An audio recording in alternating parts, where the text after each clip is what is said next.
I'm currently in a predicament and quite frankly, I don't know what to do. I'll start from the beginning. 5 years ago, my next-door neighbor, Charlie, or Charles as we call him, informed us of his 14-year-old son's disappearance. He reported it to the police. It was on the news. It was everywhere. Me and my wife felt absolutely awful and always offered to help them out in any way we could. As the years passed with no word of their son, we assumed they eventually came to terms with it and realized the worst had probably happened. Me and my wife never had the nerve to ask if the body ever turned up. Occasionally, Charles and his wife would invite me and my wife over for a barbecue during the warmer months. We noticed neither of the two were ever the same since their son had gone missing. Charles's wife Kathy was always quieter and more reserved. And Charles just seemed more awkward and nervous, both understandable to a certain extent. Fast forward a couple of years later to just last week, Charles came over to me when I was taking out the garbage and asked to borrow a shovel. Without hesitation, I ran to get him my best shovel, not asking why he needed it. He thanked me and said he just had to do some work in his backyard and he'd get it back to me by tomorrow. He then disappeared into his backyard. I went inside and when I was by one of my upstairs windows that has a clear view into Charlie's backyard, I could see he was digging out a really big hole in the ground. He seemed to be struggling a bit. He's 56 after all. I figured I'd go grab my second shovel and help him out. As I entered his backyard and called his name, he looked up from what he was doing, dropped my shovel and hurried over to me saying, No, it's okay Tim, I got it. Please just leave. I said, what's wrong with you? It's not a big deal, mainly because of his bizarre reaction. He told me I will not allow you to use that shovel in my backyard and then pointed to the gate as if I were a dog. I was so taken aback by how he was acting that I just left without saying another word. I went upstairs to spy on him through the window. He was digging the hole for at least another half hour. When it finally looked like he was done, he started looking around, like up high at neighboring houses as if to check and make sure nobody was watching. Then, before I could think to hide, he spotted me at my window. All I could do at that point was casually walk away. He's up to something and I wanted to find out what. I continued to look at his backyard every so often, but he wasn't digging anymore. I figured he knew I was watching now and would wait until it was dark out, and I was exactly right. At 1:30 in the morning, I heard the sound of a shovel hitting the dirt outside. It was too dark to see anything from my window now, so I snuck outside quietly and looked over the fence in the backyard. I could see him digging loud and clear now. When he went inside his house, I took that opportunity to sneak into his backyard and take a look at what was in the hole he was digging. The moonlight alone revealed a small piece of a black garbage bag protruding from the dirt at the bottom of the hole. I looked at his back door and back at the hole. I did this 3 more times, deciding whether or not to see what was in the bag. In the end, I decided to run back to my backyard, and it was a good thing I did because he came back outside seconds later. But he wasn't digging. In fact, he disappeared to the other side of his house and didn't come back. I went back into my house and quietly got back into bed, trying not to wake up my wife. The next day, the first thing I did was look out my window to see that the hole in the ground was completely patched up in Charles' backyard. I also noticed that his SUV was parked in the street now instead of his driveway. I don't know what happened throughout the rest of that night, but I'm disturbed to think that what was at the bottom of that hole might have been his son's body. For all I know, he dug up that hole to remove whatever he had previously buried down there and drive it somewhere else to dump it. This is all speculation. Call me crazy if you want. I haven't told anyone, not even my wife. And quite frankly, I don't know what to do. Charles never gave me back my shovel. I'm not going to ask him for it. In fact, he's been avoiding me ever since. And something disturbing happened yesterday. I, by coincidence, happened to look out my window across to Charlie's house and caught him standing at one of his windows looking into mine.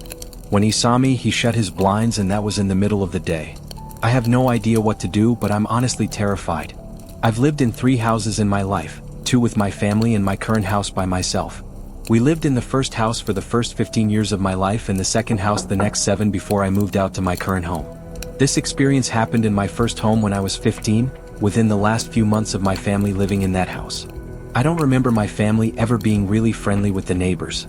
In fact, there were 2 kids living next door with their dad that me and my brother had only talked to maybe once or twice our entire lives, as bizarre as that is. Though we did know both of their names, Eric and Todd.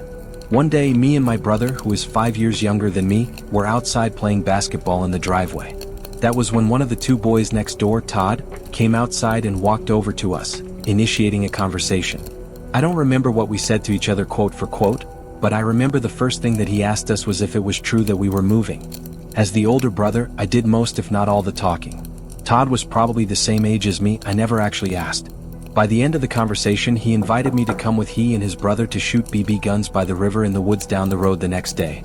I agreed since it was the weekend and I didn't have anything going on anyway.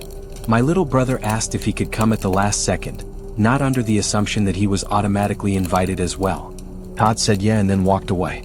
I slammed the bedroom door behind me and ran all the way downstairs where I locked the door leading to the upstairs. I called the cops as the woman pounded on the door, screaming incomprehensible things. When the cops showed up, I told them the woman lives next door and that she was mentally insane.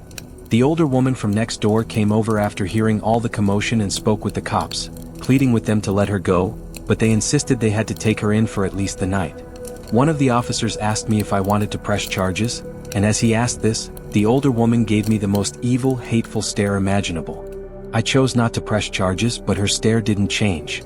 The officers drove the ill woman away, while the older woman continued to stare at me as she walked back to her house. 5 minutes later, I saw her get in her car and drive away. These two still live next to me. I'm seriously considering moving out because the creepy woman next door makes it clear she despises me, and I've concluded that the mentally ill woman is not only terrifying but dangerous as well. Late the next day, around an hour before dusk, Eric and Todd rang the doorbell. We were quick to answer the door because our parents didn't know that we were going out to shoot BB guns. Walking down the sidewalks with Todd and Eric decked out in camo gear and carrying a duffel bag of BB guns was really strange. The level of seriousness these two clearly had in this was really weird to me and my brother, and we kept meeting eyes, holding in our laughter a couple of times because of it. We got to the woods, having spoken very few words. I could already tell these two were kids a few words. Maybe why we hadn't met them officially until that point. Todd dropped the duffel bag onto the ground and unzipped it, while Eric aggressively snapped a branch off a tree and threw it into the river. Me and my brother looked at each other again. This time, not finding it as funny, Todd pulled out a couple of guns and handed them to me and my brother. And that's when Todd dropped the bomb and told us they were real guns. Eric grabbed a loaded gun from the bag and began firing at trees across the river. When I realized he wasn't joking about the guns being real, I was in a mix of anger and confusion. I grabbed the gun from my brother's hands and placed both of them back in the bag. I told them we weren't comfortable with this and had to leave. Eric stopped firing and they both looked at us with expressions that seemed half angry. One of the two boys yelled a curse word at us as we were walking away. I always had a feeling these two were bad kids, but this confirmed it. I told my brother not to speak to them anymore for the remainder of our time living there. We told our parents at the dinner table that night that they were really weird kids, but we didn't mention the gun thing. I woke up that night to a breeze of cold air hitting me in the face. My window was open all the way. I felt something hard press up against the back of my head as I was looking out the window and somebody behind me going "Essie." Somehow I didn't scream or jump, I just stayed calm. I was able to understand what was going on surprisingly quickly. I heard Todd's voice in a whisper behind my head. He told me if I ever told anybody, especially his dad, about the guns or the visit, he would come back and kill me and my entire family. I replied in a quiet, shaky voice. Okay, he pushed my head with his gun before leaving through my window. Every night thereafter for months, I would catch either Todd or Eric at a certain window of their house, looking into either my or my brother's room. Their behavior became more and more strange as we got closer to the date of our move. Just a week before we moved, a rock was thrown at my window one night at like 1 a.m. I opened my window and saw Todd aiming a pistol up at the window, and feeling like I was about to die, I dove for the ground, only to hear the two boys crack up in laughter. I heard one of them refer to me as a fucking retard. There were two other instances that week where the two would harass either me or my brother, and ultimately I couldn't think of a more perfect time for us to have moved and gotten out of there. After all these years, neither me nor my brother told anybody about the boys or their threats. All I know is those two boys were trouble, and it was a good thing we got out of there when we did. At the time I'm writing this happened 2 weeks ago. I've always hated just about all of my neighbors. I'm fresh out of college and I'm living on my own, but that comes at a price. I'm living in a really shitty area, the only place I can afford a house, so I'm not bound to have the ideal neighbors. The neighbors on one side always have their music blasting, while the neighbors on the other side are the creepiest people I've ever met in my life. It's two people living next door, one woman in her 60s who's not friendly at all and honestly doesn't seem all there, and a slightly younger woman who has some kind of severe mental disabilities. I have no idea what the relationship is between the two. I would commonly be sitting on my front porch when I'd look over next door and see the older woman holding the younger woman back as she'd be having some kind of freak-out episode. She'd have her arms crossed and she'd quickly rock back and forth while screaming and making noises. Sometimes she'd even look over and point at me and mumble stuff to the other woman. It's quite disturbing actually. Sometimes I even go inside when I get too uncomfortable. Anyway, it was a night like any other. I had to go to bed early for work in the morning. However, the next door neighbors were making an unusual amount of noise. I could hear the deranged woman screaming and throwing a fit as the older woman yelled in distress. This went on for about an hour and I couldn't take it anymore. I marched over to the house next door and banged on the door. The older woman answered and greeted me with a "What the hell do you want?" I asked as politely as I could to keep the noise down. In response, she raised her eyebrows and tilted her head down, clearly annoyed by my request. Just then, the younger woman entered the living room, screaming "How dare you!" repeatedly. The older woman held her back from approaching me and then slammed the door in my face. I had no idea what just happened, but I felt like I didn't accomplish what I came there for. I walked back to my bed in defeat. However, I realized they had finally gone silent next door. I was able to get some sleep at last. Well, I woke up feeling like the night went way too fast. I looked at my clock and saw that it was only 3 o'clock in the morning. My head fell back into the pillow in relief, but pretty soon I thought I could hear something come from downstairs. I got out of my bed and went over to my door just to make sure I wasn't hearing things. When I didn't hear any other sounds, I went back to bed. I woke up once again to a dark room. Only 20 minutes had passed since I'd fallen back asleep. I didn't know what could have woken me up though, and then I heard. I panicked and tried to find my phone on my bedside desk as a source of light, but when I found it, I didn't dare turn the light on. I looked around the dark room in silence, trying to find some kind of dark figure in the room. I looked at every corner of the room, and even though it was so dark, I could tell there wasn't anybody standing there. This time I heard where it was coming from. I turned to the edge of my bed and saw a black shadowy circle-like object right at the edge of the wooden wall of my bed.